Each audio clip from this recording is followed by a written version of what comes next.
ሄፒታይተስ ወይም የጉበት በሽታ በቡና ስኒ ይተላለፋል? ማወቅ ያለብን እውነታዎች። ሰላም ጤና ይስጥልኝ የቻናላችን ቤተሰቦች፣ ዛሬ በብዙዎቻችሁ ዘንድ ለሚጠየቀውና አንዳንድ የተሳሳተ ግንዛቤ ላለበት የሄፒታይተስ ወይም የጉበት ቫይረስ በሽታ ትኩረት እንሰጣለን።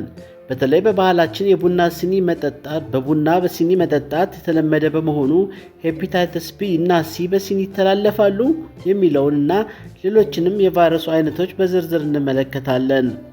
አንደኛ፣ ሄፒታይተስ ቢ እና ሲ በቡና ሲኒ ይተላለፋሉ? ይህ በጣም አስፈላጊ ጥያቄ ነው። መልሱ በአጭሩ አይተላለፉም ነው። ሄፒታይተስ ቢ እና ሄፒታይተስ ሲ እነዚህ ቫይረሶች የሚተላለፉት በደም ንክኪ፣ ባልተጠበቀ የግብረ ሥጋ ግንኙነት፣ ንቅሳት በሚደረግበት ወቅት፣ ስለታሞች ቁሶች እንደ ምላጭ በጋራ በመጠቀም ነው።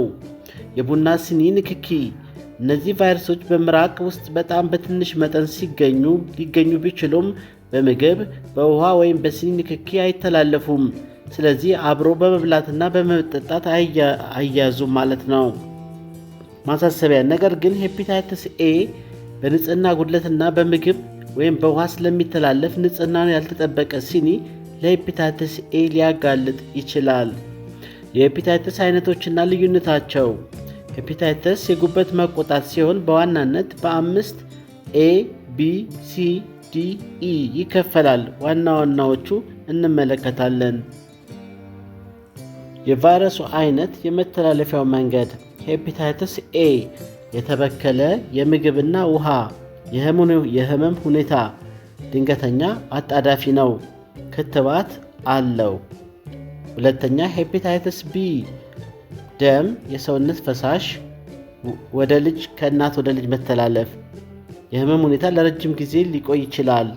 ክትባት አለው። ሶስተኛ፣ ሄፒታይተስ ሲ የመተላለፊያ መንገድ በዋናነት በደም ንክኪ ነው። ህመሙ ለረጅም ጊዜ ሊቆይ ይችላል፣ ክሮኒክ ይሆናል። ክትባት የለውም፣ ግን መድኃኒት አለው። ሶስተኛ፣ ዋና ዋና ምልክቶች። ብዙ ጊዜ የጉበት ቫይረስ በሰውነታችን ውስጥ ቢኖርም ምልክት ላያሳይ ይችላል። ነገር ግን የሚከተሉት ካሉ መጠርጠር ይገባል። የአይንና የቆዳ ቀለም ቢጫ መሆን፣ ከፍተኛ የድካም ስሜት፣ የሽንት ቀለም መጨመር፣ እንደ ሻይ መሆን፣ የሆድ ህመም በተለይ በቀኝ በኩል ከደረት በታች፣ ማቅለሽለሽና ማስመለስ ይኖራል። መከላከያ መንገዶችና ጥንቃቄዎች። ራሳችንን ለመጠበቅ የሚከተሉትን ነጥቦች መተግበር አለብን። አንደኛ፣ ክትባት መውሰድ። ለሄፒታይተስ ቢ እና ኤ ውጤታማ ክትባቶች ስላሉ መከተብ። ንጽህናን መጠበቅ፣ እጅን በሳሙና መታጠብ። ለሄፒታይተስ ኤ እና ኢ ስለታም ቁሶችን አለማጋራት። ምላጭ፣ የጥርስ ብሩሽ፣ የጥፍር መቁረጫና መርፌዎችን በጋራ ለመጠቀም። ጥንቃቄ የተሞላባት ግንኙነት፣ የኮንዶም አጠቃቀምን ማዘውተር። ምርመራ ማድረግ፣ በደማችን ውስጥ ቫይረሱ መኖር አለመኖሩን በየጊዜው መመርመር ነው። ውድ ተመልካቾቻችን፣ ሄፒታይተስ ቢ እና ሲ በስኒ ስለማይተላለፉ አብሮ በመጠጣት አንጨነቅ። ነገር ግን በደም ንክኪ ከሚመጡ አደጋዎች ራሳችንን እንጠብቅ። አሁን ደግሞ ሄፒታይተስ ዲ እና ኢ ምንድን ናቸው? እነዚህ ሁለት የቫይረስ አይነቶች ከቀደሙት ኤ፣ ቢ፣ ሲ ጋር ተመሳሳይ የጉበት ጉዳት ቢያደርሱም የራሳቸው የሆነ ልዩ ባህሪ አላቸው። ሄፒታይተስ ዲ፣ ይህ ቫይረስ ጥገኛ ቫይረስ ይባላል። ምክንያቱም ሄፒታይተስ ቢ በሌለበት ሰውነት ውስጥ ብቻ ሊኖር አይችልም። የሚተላለፈውም ልክ እንደ ቢ በደም እና በፈሳሽ ንክኪ ነው። ሄፒታይተስ ቢ ያለባቸው ሰዎች ሄፒታይተስ ዲ የመጋለጥ ዕድላቸው ከፍተኛ ሲሆን ሁለቱ ሲደራረቡ የጉበት ጉዳት ያፋጥኑታል። ሄፒታይተስ ኢ፣ ይህ ቫይረስ ልክ እንደ ሄፒታይተስ ኤ በቆሸሸ ውሃ እና ምግብ አማካኝነት ይተላለፋል። አብዛኛውን ጊዜ በራሱ ጊዜ የሚድን ቢሆንም በተለይ ለነፍሰ ጡር እናቶች ግን በጣም አደገኛ ሊሆን ይችላል። የሄፒታይተስ ቢ ክትባት ለሄፒታይተስ ኤ ይሆናል? ይህ በጣም ጠቃሚ ጥያቄ ነው። መልሱ አይሆንም ነው። እያንዳንዱ የሄፒታይተስ ቫይረስ የራሱ የሆነ የጄኔቲክ መዋቅር ስላለው የሄፒታይተስ ቢ ክትባት የሚከላከለው ሄፒታይተስ ቢን ብቻ ነው። ነገር ግን ሄፒታይተስ ቢን ከተከተብን በተዘዋዋሪ ሄፒታይተስ ዲን ተከላከልን ማለት ነው። ምክንያቱም ዲ ያለ ቢ መኖር ስለማይችል። ለሄፓታይተስ ኤ ራሱን የቻለ የተለየ ክትባት አለ። ይሁን እንጂ በአሁኑ ጊዜ ሁለቱንም ቫይረሶች ኤ እና ቢ በአንድ ላይ የሚከላከሉ ትዊን ሪክስ የሚባሉ ጥምር ክትባቶች አሉ። በመቀጠል የሄፓታይተስ ቢ ክትባት የት ይገኛል፣ ዋጋውስ የሚለውን እንመለከታለን። በኢትዮጵያ ውስጥ የሄፓታይተስ ቢ ክትባት በተመለከተ የሚገኝበት ቦታ በመንግስት ሆስፒታሎች በተለይ ለጤና ባለሙያዎች እና ለተጋላጭ ክፍሎች በነፃ ወይም በዝቅተኛ ዋጋ ይገኛል። በግል ሆስፒታሎች እና ክሊኒኮችም ይገኛል። እንደ ቀይ መስቀል ባሉ ጤና ተቋማትም እንደዚሁ። የክትባት ሂደት በአብዛኛው በ3 ዙር ነው የሚሰጠው። ዛሬ ከ1 ወር በኋላ እና ከ6 ወር በኋላ በመደረግ ሙሉ መከላከያ ለማግኘት 3ቱንም መውሰድ ግድ ይላል። የ3ቱንም ጊዜ ማለት ነው። ለሄፓታይተስ ቢ ዋጋ እንደ ተቋሙ ይለያያል። በአሁኑ ሰዓት በአንድ ዙር ከ1000 እስከ 2500 የኢትዮጵያ ብር ሊያስከፍል ይችላል። ይህ ዋጋ እንደ ክሊኒኩ ጥራትና እንደ ክትባቶቹ አምራች ሊለያይ ይችላል። ጓደኞቼ ክትባቱን ከመውሰዳችሁ በፊት መጀመሪያ የደም ምርመራ ማድረግ አለባችሁ። ቫይረሳችሁ በደማችሁ ውስጥ ካለ ክትባቱ አይሰራም። ስለዚህ ምርመራው ቀዳሚ ተግባር ነው። አልኮላዊ የጉበት ስብ አልኮሆሊክ ፋቲ ሊቨር ዲዚዝ። ይህ ችግር የሚከሰተው ከመጠን በላይ አልኮሆል በመጠጣት ምክንያት ነው። ጉበት አልኮሆልን ሰባብሮ ከሰውነት ለማስወገድ በሚሞክርበት ወቅት ጎጂ የሆኑ ንጥረ ነገሮች ይፈጠራሉ። እንዴት ይከሰታል? አልኮል በብዛት ሲወሰድ ጉበት ስብን የማቃጠል ስራውን ትቶ አልኮሉን በማጥፋት ላይ ያተኩራል። በዚህ ጊዜ ስብ በጉበት ሕዋሳት ውስጥ ይከማቻል። ጥሩ ዜናው ገና በመጀመሪያ ደረጃ ስብ መከማቸት ላይ ያለ አልኮል ማቆም ከተቻለ ጉበት ራሱ በራሱ የማጽዳት ሪቨርስ የማድረግ እድሉ ከፍተኛ ነው። በሁለተኛ ደረጃ አልኮላዊ ያልሆኑ የጉበት ስብ ነን አልኮሆሊክ ፋቲ ሊቨር ዲዚዝ የሚባለውን እንመለከታለን። ይህ ደግሞ አልኮሆል በማይጠጡ ወይም በጣም ጥቂት በሚጠጡ ሰዎች ላይ የሚከሰት የስብ መከማቸት ነው። በአሁኑ ጊዜ በዓለም አቀፍ ደረጃ ከፍተኛ ሁኔታ እየጨመረ የመጣ የጤና ስጋት ነው። መንስኤዎቹ ከመጠን ያለፈው ውፍረት ኦቤሲቲ፣ የስኳር በሽታ ታይፕ 2 ዳያቤቲክስ መንስኤው ሊሆን ይችላል። እንዲሁም ከፍተኛ ኮሌስትሮል መጠን በደም ውስጥ መኖር። ሌላው መንስኤው የተቀነባበሩ ምግቦች ፕሮሰስድ ፉድስ እና ስኳር የበዛባቸው መጠጦችን ማዘውተር ለዚህ ነን አልኮሊክ ፋቲ ሊቨር ያጋልጣል። ደረጃው ይህ ሁኔታ እየባሰ ሲሄድ NASH ነን አልኮሊክ ስቴሮ ሄፓታይቲስ ወደሚባል ደረጃ ይሸጋገራል። ይህም ጉበት እንዲቆጣና እንዲቆስል ያደርገዋል። ሲሮሲስ የመጨረሻው ደረጃ ሲሮሲስ ይባላል። ሲሮሲስ ራሱን የቻለ በሽታ ሳይሆን በተለያዩ ምክንያቶች በሄፓታይተስ ቫይረስ፣ በአልኮል ወይም በስብ ለረጅም ጊዜ የቆሰለ ጉበት የሚደርስበት የመጨረሻውና አደገኛው ደረጃ ነው። ምን ማለት ነው? የጉበት ጤናማ ሕዋሳት በጠባሳ ስካር ቲሹ ይተካሉ ማለት ነው። ጉበቱ እየጠነከረና እያበጠ ስለሚሄድ ደም በውስጡ ማለፍ አይችልም፣ ስራውም ያቆማል። ምልክቶቹ የሆድ እብጠት፣ ፈሳሽ ማከማቸት፣ የእግር እብጠት፣ ግራ መጋባትና የመርሳት ስሜት፣ መርዞች ወደ ጭንቅላት ሲሄዱ ማለት ነው። በጣም ከባድ ከሆነ ደረጃ ደም ማስታወክ ሊያደርስ ይችላል። መፍትሄው ሲሮሲስ አንዴ ከተከሰተ ወደ ኋላ መመለስ ወይም መፈወስ በጣም ከባድ ነው። ዋናው ትኩረት በሽታው እንዳይባባስ ማድረግና በጣም ከጸና ደግሞ የጉበት ንቅለ ተከላ ሊቨር ትራንስፕላንት ማድረግ ብቻ ነው። ብዙ ሰዎች እኔ አልኮል አልጠጣም ስለዚህ ጉበቴ ጤናማ ነው ብለው ያስባሉ። ነገር ግን የምንመገበው ስኳር፣ ዘይት የበዛባቸው ምግቦችና እንቅስቃሴ አለማድረግ ልክ እንደ አልኮል ጉበታችንን ሊያሰቡት ይችላሉ። ስብ ይሆናል ማለት ነው። ስለዚህ ክብደታችንን መጠበቅና ጤናማ አመጋገብ መከተል ለሁሉም ሰው ግዴታ ነው። አሁን ደግሞ በኢትዮጵያ ውስጥ የጉበት በሽታ ስርጭትን ጥናቶች ምን እንደሚሉ እንዳስሳለን። በኢትዮጵያ ያለው የሄፓታይተስ የጉበት በሽታ ስርጭት በተመለከተ የወጡ ጥናቶች የሚያሳዩት ውጤት በሽታው አሁንም ትልቅ የጤና ስጋት መሆኑን ነው። አንደኛ፣ አጠቃላይ ስርጭቱን እንመለከታለን። ፕሪቫለንስ በኢትዮጵያ የጤና ሚኒስቴር እና የተለያዩ ዩኒቨርሲቲዎች ተመራማሪዎች ባደረጓቸው ጥናቶች መሰረት ሄፓታይተስ ቢ HPV በሀገር አቀፍ ደረጃ ያለው ስርጭት ከ5 እስከ 9% ሲሆን እንደሚሆን ይገመታል። ይህም ማለት ለኢትዮጵያ በቫይረሱ ስርጭት ከፍተኛና መካከለኛ ኢንተርሚዲየት ቱ ሃይ ኢንደሚሲቲ ከሚባሉት ሀገራት ተርታ ትመደባለች። ሄፓታይተስ ሲ ኤችሲቪ የዚህ ቫይረስ ስርጭት ከቢ አንጻር ዝቅ ያለ ቢሆንም በግምት ከ1% እስከ 2% አካባቢ ነው። ሆኖም በተወሰኑ የህብረተሰብ ክፍሎች ለምሳሌ የኩላሊት እጥበት በሚያደርጉ ወይም ዕድሜያቸው በገፉ ሰዎች ላይ ስርጭቱ ከፍ ሊል ይችላል። ከፍተኛ ስርጭት የሚታይባቸው የህብረተሰብ ክፍሎች ጥናቶች እንደሚያሳዩት በተለይ የሚከተሉት ክፍሎች ላይ ቫይረሱ በብዛት ይገኛል። አንደኛ የጤና ባለሙያዎች በስራቸው ምክንያት ለደም ንክኪ ስለሚጋለጡ። ሁለተኛ እርጉዝ እናቶች ቫይረሱ ካለባቸው ወደ ልጆቻቸው የማስተላለፍ ዕድላቸው ከፍተኛ በመሆኑ ጥናቶች በትኩረት ይመለከቷቸዋል። ሶስተኛ የጎዳና ተዳዳሪዎችና እስረኞች በንጽህና ጉድለትና በመርፌ ንክኪ ምክንያት ስርጭቱ በእነዚህ ዘንድ ሊጨምር ይችላል። ሶስተኛ ዋነኛ የመተላለፊያ መንገዶች በኢትዮጵያ ተጨባጭ ሁኔታ እንመለከታለን። በሀገራችን የተደረጉ ጥናቶች ቫይረሱ በብዛት የሚተላለፍባቸውን መንገዶች እንዲህ ያስቀምጧቸዋል። አንደኛ ባህላዊ ድርጊቶች፣ ንቅሳት፣ ታቶ፣ ጥርስ ማስነቀል፣ ስርየት፣ ሳክሪፊኬሽን እና በጋራ ምላጭን መጠቀም። ሁለተኛ ከእናት ወደ ልጅ በእርግዝና ወይም በወሊድ ወቅት የሚደረግ መተላለፍ። ሌላኛው ጥንቃቄ የጎደለው የግብረ ስጋ ግንኙነት።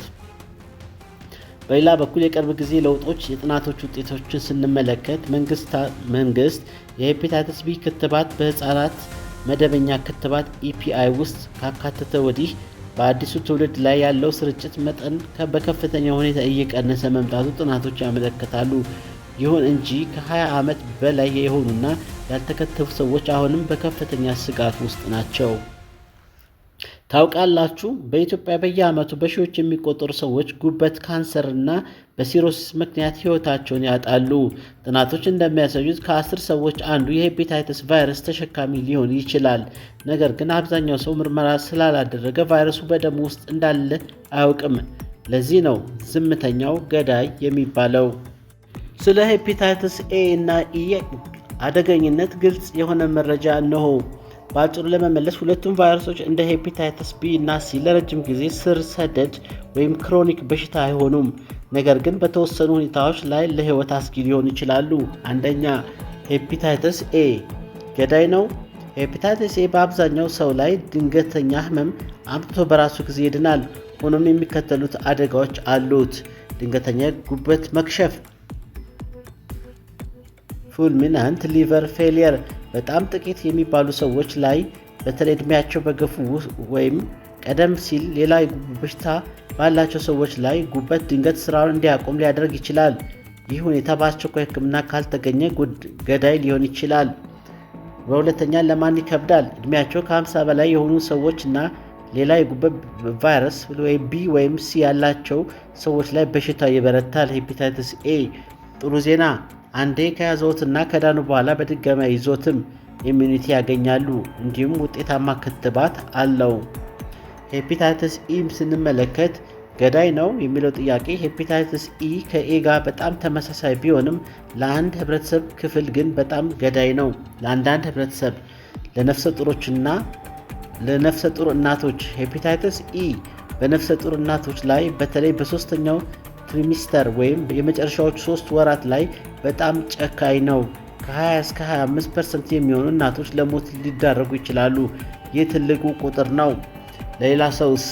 እንደ ኤ ሁሉ አብዛኛውን ጊዜ በራሱ ጊዜ ይድናል ኢ ማለት ነው። ነገር ግን በሽታ የመከላከል አቅማቸው በጣም ደካማ የሆኑ ሰዎች ላይ ለምሳሌ የሰውነት ክፍል ንቅለ ተከላ ያደረጉ ለረጅም ጊዜ ሊቆይባቸው ይችላል። መተላለፊያ በዋናነት በቆሸሸ ውሃ በተለይ በጎርፍ ወቅት ስለሚተላለፍ ከፍተኛ ጥንቃቄ ያስፈልገዋል። ሄፓታይተስ ኢ እስቲ ሁለቱን ስናነጻጽራቸው ሄፓታይተስ ኤ አደገኛነቱ ለማን ነው? ለአረጋውያንና የሌላ ጉበት በሽታ ላለባቸው ነው። ሄፓታይተስ ኢ ለነፍሰ ጡሮች ነው። እንደዚሁም ሄፓታይተስ መተላለፊያቸውን ስንመለከት ሄፓታይተስ ኤ ምግብና ውሃ በንጽህና ነው ተላለፈው። ሄፓታይተስ ሲ በዋናነት የተበከለ ውሃ ነው። ክትባት በተመለከተ ሄፓታይተስ ኤ በሰፊው ይገኛል ክትባቱ። ሄፓታይተስ ኢ ክትባት ግን በቻይና ብቻ ነው የተፈቀደው፣ ሌላ ቦታ የለም። ገዳይነት ስንመለከት ሄፓታይተስ ኤ በጣም ዝቅተኛ ነው፣ ከ0.5 በታች ነው ገዳይነቱ። ሄፓታይተስ ኢ ግን ለነፍሰ ጡሮች እናቶች ግን ከፍተኛ ነው። ተመልካቾቻችን ሄፓታይተስ ኤ እና ኢ እንደ ሌሎች ለብዙ ዓመታት አይቆዩም፣ ክሮኒክ አይደሉም። ነገር ግን ድንገተኛ አደጋቸው ከባድ ነው። በተለይ ነፍሰ ጡር እናቶች ንጽህናው ያልተረጋገጠ ውሃ ከመጠጣት መቆጠብ አለባቸው። ሄፓታይተስ ኢ ለነፍሰ ጡር እናቶች ገዳይ ሊሆን ይችላልና። እስቲ ደግሞ አሁን በኢትዮጵያ የሚሰጡ የክትባት አይነቶችና ተደራሽነት እንመለከታለን። በሀገራችን የክትባት ሁኔታ በሁለት ይከፈላል። ለህፃናቶች መደበኛ ክትባት ኢትዮጵያ እንደ አውሮፓውያን አቆጣጠር እስከ 2007 ዓ.ም ጀምሮ የሄፓታይተስ ቢ ክትባት በመደበኛ የህፃናት ክትባት ፕሪናታል ክትባት ውስጥ አካታለች። የክትባት ከ6ኛው፣ 10ኛው እና 14ኛው ሳምንት ለህፃናት በነፃ ይሰጣል። ክፍተት እናት ቫይረሱ ካለባት ህፃኑ እንደተወለደ በ24 ሰዓት ውስጥ መውሰድ ያለበት ክትባት በርዝ ዶዝ በሁሉም ቦታዎች ላይገኝ ይችላል። ለአዋቂዎች የሚሰጠው ክትባት በመደበኛው የመንግስት የጤና ስርዓት ውስጥ በነፃ አይካተትም ከጤና ባለሙያዎች በስተቀር። አዋቂዎች በግል ሆስፒታሎች ወይም በልዩ የክትባት ማዕከላት ከፍለው መከተብ አለባቸው። የክትባት ሂደትና ዋጋ በኢትዮጵያ መረጃ ተመልካቾች ክትባቱን ለመውሰድ ሲሄዱ ማወቅ ያለባቸው፣ አንደኛ ቅድመ ምርመራ ስክሪኒንግ፣ መጀመሪያ ቫይረሱ በደማችን ውስጥ አለመኖሩ መረጋገጥ አለበት። ምርመራው በግል ክሊኒኮች ከ300 እስከ 800 ብር ሊያስወጣ ይችላል። የክትባቱ ዙር ሙሉ መከላከያ ለማግኘት 3 ዙር መውሰድ ግዴታ ነው። አንደኛ ዙር በመረጥከው ቀን፣ ሁለተኛ ዙር ከመጀመሪያው 1 ወር በኋላ፣ ሶስተኛ ዙር ከመጀመሪያው 6 ወር በኋላ። ሄፓታይተስ ቢ ማለት ነው። ዋጋ በአሁኑ ሰዓት አዲስ አበባ ባሉ የግል ሆስፒታሎች የአንድ ዙር ክትባት ከ1200 እስከ 2500 ብር ይደርሳል። ጠቅላላ ለሶስቱም ዙር እስከ 7500 ብር ሊፈጅ ይችላል።